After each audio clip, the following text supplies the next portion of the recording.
Hey! You ever think to yourself, where's all my bonus D&D content? I just wish I had more.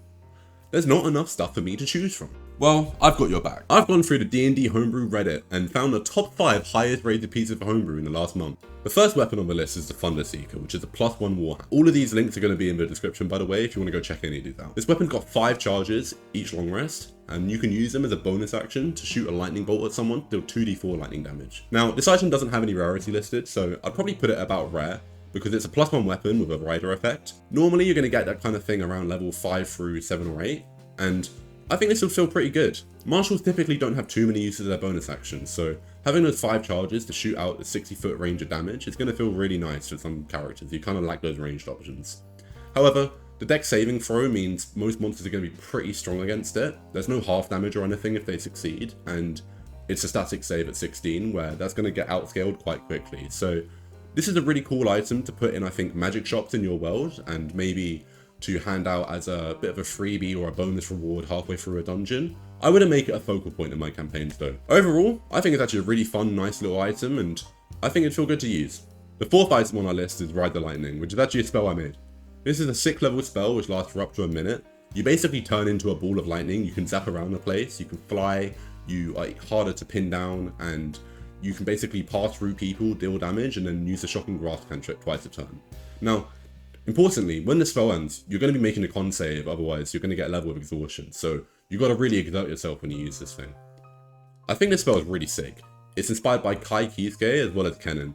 You got to use an amethyst in order to cast it, and those are pretty rare in my world. This spell is available for sorcerer and wizards, and I'd also give it to Tempest clerics. I'd put it on their final feature, where they've got it always prepared and they can maybe cast it once a day. This spell is meant to fulfill the fantasy of anyone who wants to turn into just a ball of lightning, fly around, really cause havoc, and you got to be careful about that exhaustion thing in the end, but I think it's a pretty cool spell and it's number 4, so it's very well liked. The third thing on our list is the Perfect Dap.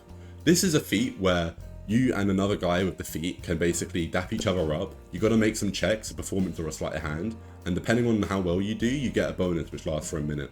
Now, you can kind of crit and fail these rolls quite dramatically, where if you both crit, you're doing AoE damage of psychic and thunder to everyone around you, and the duration lasts for 24 hours. However, if one of you rolls a 1, then it like totally fails, and that guy takes some psychic damage and has a penalty.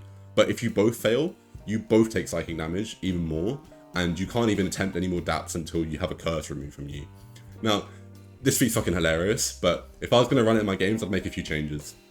Firstly, I'd only make one person lead the feat, because as much as it's kind of fitting for both people to have to take it and then, you know, take their dap against each other, I think if one person takes it and they can just initiate it with everyone, they're probably just going to feel a bit nicer to use.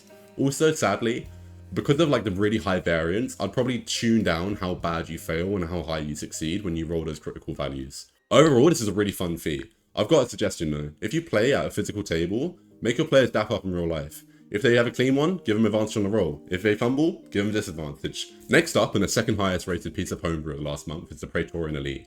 This is an anti-mage boss type monster at CR 16. It's coming in with action surge, sentinel, fighting styles, so it's really built like a player character, but on steroids. You can't crit this guy, they got advantage on all saving throws against spells and magic effects, and they reduce all incoming damage by 4 as well as a bunch of other things. They can climb around, they deal force damage in every hit, and if you're trying to concentrate on a spell in their presence, you better watch out, because if they hit you, any spell of 6th level or lower is immediately getting cancelled on concentration, no save. This is a really cool monster to cause the party to panic.